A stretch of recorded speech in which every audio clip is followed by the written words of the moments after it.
Hi అండి. నేను లావణ్య పెద్దిరెడ్డి. ఇవాళ నేను మాట్లాడాలి అనుకున్న టాపిక్ ఏంటి అంటే, వైల్ సెలెక్టింగ్ యువర్ స్పౌస్ మీరు ఏవేవి సజెస్టివ్ ఆస్పెక్ట్స్ చూసుకోవాలి అంటే గనక ఎత్తు, కలరు, ఏజు, లేకపోతే చదువు, లేకపోతే క్వాలిఫికేషన్, శాలరీ ఇలాంటివి ఎలాగో మీరు చూసుకుంటారు కాబట్టి దానికి మేజర్ క్రైటీరియాగా పెట్టుకోకండి.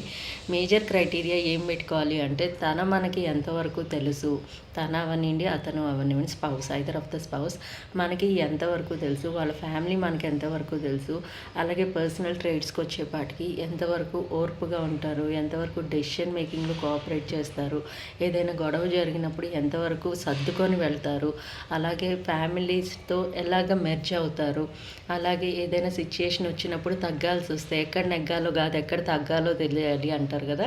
సో అలాగే ఎక్కడ తగ్గాలో తెలుస్తుందా లేదా, లేకపోతే ఈగోయిస్టిక్గా ఉంటున్నారా, యారగెంట్గా ఉంటున్నారా, కొంచెం ఒదిగుంటున్నారా, మన ఫ్యామిలీతో కోపప్ అవుతారా, మన ఫ్యామిలీలో మెర్జ్ అవుతారా అన్న ఆస్పెక్ట్స్కి ప్రయారిటీ ఇవ్వండి.